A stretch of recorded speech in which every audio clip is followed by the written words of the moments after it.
Welcome back, everybody, for another episode of Mondays with Mundy. That's me, Jim Mundy, the historian for the Union League Legacy Foundation. And as you can see, we're back indoors, which is kind of a shame because it's a beautiful October day outside with bright sun and a nice warm breeze. And we're talking about the outdoors because, as I speak and as you watch and listen, the Union League is building a new rooftop restaurant on the top of the 15th Street section of the clubhouse. That was open and built in 1910. Architect Harstrom Barry, Union League member. So I figured that since we're kind of outdoors, we'll talk about it. We'll talk about restaurants in general, because what's amazing about the League house itself, since the Broad Street building opened in 1865, is that it is remarkably adaptable architecture. I mean, it's because the buildings change over the years. And as the demands of the clubhouse or the club itself change in terms of the membership, food and beverage operation, a la carte dining, that is restaurant dining, bars, things like that. So the buildings themselves have proved to be remarkably flexible. And again, we're talking about three buildings, don't forget. So we have the Broad Street building, 1865, the 15th Street building at the west end in 1910, and then the middle section, 1911. So I thought we would take a look today at some of the restaurants as they've looked over time and as they've appeared and how they move around the building. And of course, we'll end up on the rooftop after all, because that's how this whole thing got started. So let's start our journey through the clubhouse and look at some of these restaurants. Now, we can't do all of them because that would, my gosh, we'd be here for days, to be honest, because there are that many changes over time. So I thought I would just pick a few for which we have some pretty good photographs and go take our march through time. So here we are. You got it. All right. From the bottom to the top, restaurants at the League. Here we go. Now I'm starting with this image, even though it isn't necessarily relevant, because this newspaper article appeared on May the 15th of 1865, and it is the only example we have of the floor plans of the Broad Street building, because regretfully, on September 7th of 1866, there was a fire that pretty much destroyed the third floor of the building. And in that fire, we lost our blueprints, John Fraser's blueprints for the Broad Street building itself. So luckily, this newspaper article appeared, and that's what we have today. So let's zone in on it. So here we see the first and second floors. Unfortunately, we don't have the ground floor or the third floor. But let's walk up the front steps to the Broad Street building. We enter the hall, we go down the hall, and on the left-hand side, we find a dining room. So that was the first a la carte dining room in the League's building, the 1865 clubhouse. And you can see just beneath it or below it is the pantry, because underneath the pantry and the dining room was the kitchen on the ground floor. And they used a dumbwaiter, and as you can see, stairs, to get the food up to the first floor into the dining room itself. And furthermore, if you look at the floor plan on the right-hand side, you'll see that the pantry went all the way up to the second floor to service the banqueting room. But let's go back to the left-hand floor plan, because I want to show you how things change over time. So we have the dining room, and that was fine. And if you look across the hall to the right, you see we have a private dining room. Today, we know that as the Cafe Meredith. And to the right of that, we have the publication room. And today, that is the Wi-Fi Cafe. And if you look beneath it, so you see the passage, and then you see office, directors, and reception. All right. Well, those three spaces were all combined in 1886 to create what we call the old cafe today. And that includes both the dining area and the bar space as well. So you can see how architecture from 1865 was remarkably adaptable to the needs as the club was changing over the course of the 19th century. So let's take a look and see what we see. All right, so we go to the ground floor first, since this is bottom to the top. And on the right-hand side, you see those two columns, and they are flanking the staircase that leads from the first floor to the ground floor. So the member would turn to his right, and he would be in what was called the Oyster Cafe. So it was a seafood restaurant, basically. Now, keep in mind that there is no front door yet at this space. This is all one large rectangular space, but is now the hallway or the rotunda. And there's no door, so there's a window that gives them some natural daylight. And you can see the windows on the south side of Moravian Street on the left-hand side. It's a nice bright, looks like a nice bright, airy room. And I'm sure it was very pleasant to eat in at the same time. So So that is today's Heritage Center. And where that table is on the right foreground, that is actually the rotunda. All right. Okay. Moving on. First floor, restaurant. So this is the first a la carte dining room in the Broad Street building. And the entrance is to our left because the windows to the right are on Moravian Street. And then in between, we have that wonderful small fireplace, but with that large mirror as the overmantel. And to the left of that, we have the doorway that led into the pantry from which the food would be delivered from the basement kitchen. All right. And look at that, just magnificently stuccoed and stenciled, frescoed ceiling in there. Magnificent stuff. It's a shame it's gone. Let's take a look now. So this is circa 18, let's just about the 1870s, early 1880s. And here we have 1902, and you can see how the room has changed. The fireplace isn't the same. This is now brick, natural mantle on it. Look at that painting over the overmantel on top of that. You can see the pantry door is gone because food is now coming up from different area. And most noticeably different is the windows. So where two double hung sash windows is now one large bay window on the Moravian Street side, and that bay window is still there. Beautiful wainscoting, by the way, but you can see how the ceiling has changed. Now it's coffered, which means it's wood. And our next photograph is from 1962. So in 1960, the League hired Philadelphia architect Vincent Kling to be the consulting architect to the League House. And one of the first things he did was he took that space and revisioned it as a very modern quick service dining room. That, as you can see, is now serving members in 1962. And the feature of the room, and if you look at the chef on the right-hand side, you can see he's carving a steamship round of beef. And so that was the specialty of that room itself. Very simple, modern architecture, very different from what we just saw in the previous two photographs, but it worked. Today, this is the business center. There you go. Who would have thought? So moving on to the next floor plan, you can see now this dates from 1890. And again, if you walk up the front steps of the Broad Street building and down the hallway on the right-hand side, we have the cafe. So you can see how that room changed. And then behind it, we still have rooms 6, 7, and 9. All right. And 9, of course, is the a la carte dining room and the pantry beneath it. All right, moving on. And actually, by this at this time, room number 6, the original private dining room, is now the ladies' dining room, and 7 had become an office. All right, this is what the old cafe looked like in 1887, just a year after it opened. The room was decorated by Louis Comfort Tiffany and Company. Beautiful maroon red walls with gold leaf stencil patterns, beautiful stuff like that, and that wonderful, what I will call them a frieze on the south wall that runs from left to right between that piece of molding and the cornice in the ceiling itself. And unfortunately, then when the room was redecorated in the early 1960s, we lost that frieze. Apparently, it was painted on paper and the paper disintegrated. So that's the old cafe. And see the table there in the right foreground left? We still have those tables, and some of them are still in the room. How do you like that? And those chairs, we have 4 of them downstairs in the Heritage Center. One armchair and 3 side chairs, just as you see right there. Now this is the room in 1962, after Vincent Kling's firm had redecorated it into what they thought was a more Victorian looking room. Basically, what you're looking at is red flocked wallpaper on the wall, and they had a red wool carpet. The chairs were upholstered in red leather, so it was a very red room. But very plain, without all of that fuss that you get sometimes with Victorian rooms. So I wouldn't call it Victorian, but nonetheless, but that's what it looked like in 1960. And this is the room today, after it was redecorated with the rest of the first floor of the Broad Street building in 2005, 2006. So, but you can see how the frieze has been reimagined and run around the entire top of the walls in the room itself. Fireplace is still there.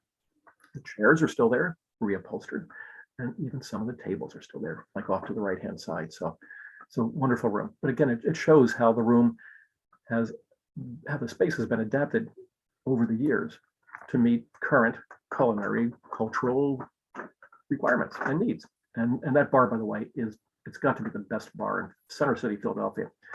It's got everything that's been brewed, fermented, or distilled. Magnificent place to have a drink. So here we go.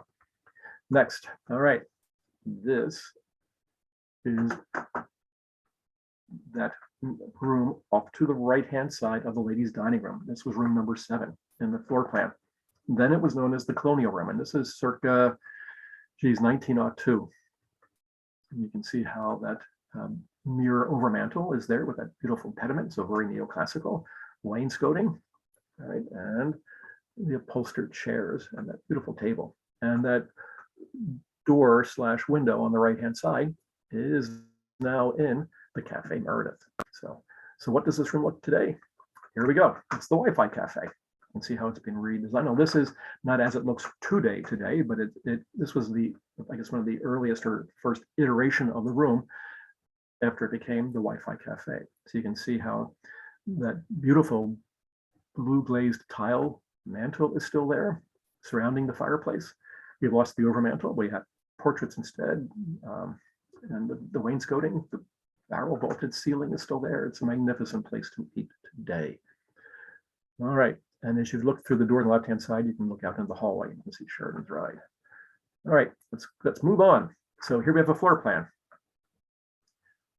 from roughly 1900, because at this point, this is as far west as the building went. So Broad Street at the bottom, moving towards 15th Street at the top. And here we're looking at this floor plan because we see the new cafe on the left-hand side in the middle of the block, so to speak. So let's take a look at the new cafe. All right. This is it. It was designed and opened in 1893. The architect was another Scottish immigrant architect of Philadelphia, just like John Fraser, but this was Robert Kennedy. And this is his cafe. Now, because there was already a cafe, this would be called the new cafe, and the original cafe would become the old cafe, which it still is to this day. And of course, we know that this space today is occupied by the Founders Room, because this space was demolished to make way for the middle section in 1911. But it's a great looking room, isn't it? Just look at that beautiful clear story. You don't see clear stories anymore. But that extension above the ceiling of the room to allow air and light in. And look at those windows on the left-hand side. That is Moravian Street. And that monstrous fireplace in front of us against the west wall. And that hearth is where the Hearth Club first met in the 1890s. So how do you like that? That's the Hearth Club got its name. So that's the cafe of 1893. Long gone, unfortunately. And here we have the modern clubhouse of the 21st century. So, and the first floor along the top. So if you look at the Mead and the Grant rooms, that is the 1910 Trumbauer edition. And if you look at Founders and Martin Hammond, that is the middle section, 1911, also Horace Trumbauer. Okay, and that's what we're going to look at next, all 4 spaces. So we're in the middle section, the 1911 section, and it's not clear whether we are in Founders or Martin Hammond, but we are in what were eventually called the North and South Marble rooms. But as you can see, it's one large space. There are no dividers between the hallway and the dining rooms themselves. So it's one large space. And with the hallway running through, obviously it was very noisy and busy. And so in 1913, beautiful plate glass walls were installed with doors that led into the dining rooms. And this is what it looked like. Now, this is 1960, but it's a photograph that shows those plate glass walls without any kind of coverings on them or clocking. So you get a really good sense of what the architecture of those glass walls look like. And they were in there until they were removed to make way for 1862 by Martin Hammond and Founders, which opened in October of 2009. So that's 1960, and this is another view of, this would be the what today we think of, or we knew as the South Marble. So that's Moravian Street off to the left. And then the left-hand corner and the far wall would be the doorway into the Benson room. And this is what the room looks like when it's full of people. Pretty good, great size space. But again, it looks entirely different today. All right, now here is what was known as the Oak Room. So if you walked in the 15th Street door and you turned to your right, the first room on the right would be the Oak Room. Now, when the building opened in 1910, the rooms on both sides of the hallway were pool and billiard rooms. But in 1954, there was a robust economy, membership was expanding, and they needed more space for food and beverage. And so they took the South billiard pool room and turned it into the Oak Room. And it looks like a 1954 room, doesn't it? I actually like it, believe it or not. And again, all that beautiful quartered oak that Trumbauer used gave the room its name. And I also like the way now that magnificent bar, which ran halfway down the wall, was both a bar, that is alcohol, and it was also a seafood bar, so you could get all the fresh seafood there as well. And it was also a service bar to service the restaurant itself. What I like is that in the center row in front of us, you can see how they changed the color of the upholstery on the chairs, that it wasn't all monotonous or monochrome, but rather polychrome. Anyway, neat stuff. And this is what the room looked like, looking from east to west. So those are the 15th Street windows ahead of us. Behind those parterres, which you can call them parterres. But in the left-hand corner, by the way, in the wall facing us, is where the cornerstone of the building was laid on October the 9th of 1909. So neat room there. And today, this is, can you guess? This is the mead room. Okay. And here we have Trumbauer's 1910 and 1911 sections. So 1910 facing us in the West End and 1911 in the middle, beautiful Indiana limestone, done in the Beaux-Arts style, which was one of Trumbauer's specialties. But notice especially the roof. So the 5th floor with the mansard roof, as you can see, is recessed behind the balustrade that runs around both of the Trumbauer additions. And that's going to be a benefit because when the League went to the city and first proposed the rooftop dining, they were worried that the dining room might be visible from the ground, from the street, because the building is on the National Register of Historic Places, and therefore its exterior appearance must be preserved as it was when it was built. But because of that setback, there was plenty of room to build the restaurant without it being seen from the street. So worked out all right. Little, I'm sure Trumbauer had no idea what he was planning at that point, but it worked. And this is what it looks like today. In the center, you can see that the dark rectangular space is actually a light well, and that allowed fresh air and light to go down into the interior rooms, the sleeping rooms, and provide them, as I said, fresh air and light. All right, but that will be covered over. And this is the artist rendering of what the dining room would look like. Magnificent, isn't it? And it looks like it was meant to be there all along, right? Because the exterior facade just matches the limestone facade that Trumbauer had in 1910. And you can see there is outdoor dining, there's indoor dining, and when the weather is nice, the indoor dining will become outdoor dining because they can open the doors and windows. Pretty neat. Okay, and of course now we're looking at the 15th Street elevation is what we see in front of us, and so that makes Sansom Street off to the left and Moravian Street off to the right. And these are the north and south elevations. So this is what the profile of the restaurant will look like from both the north and the south. All right, you can see how it fits on top of the roof. Here we have the floor plan. So 15th Street on the left, you can see the outdoor patio, if that's what they'll call it. And again, in good weather, those partitions will open up to allow even more outdoor dining, so to speak. You can see that bar in the center, lots of seats around it, which is always a good thing for a bar. Banquettes at the bottom, tables all the way around, and I believe that the restaurant, when finished, will seat approximately 60 to 80 people. We'll see how well it does. But in the rest of the space, you can see this restaurant has to be self-sustaining because you're 6 floors above the kitchen on the ground floor, the middle section. So this restaurant and it has to work by itself, all by itself. And so it has the kitchen, it has pantries, refrigerators, dishwashing equipment. I mean, everything it needs to be a functioning restaurant. And that's what you see there in that diagram. So pretty neat stuff. Great planning, gotta admit. These are just renderings or imaginations, if you will, of what the space will look like. And it's great stuff. I mean, there will be nothing else like this in Center City once this opens in November of 2023. It'll just be spectacular. There's the bar.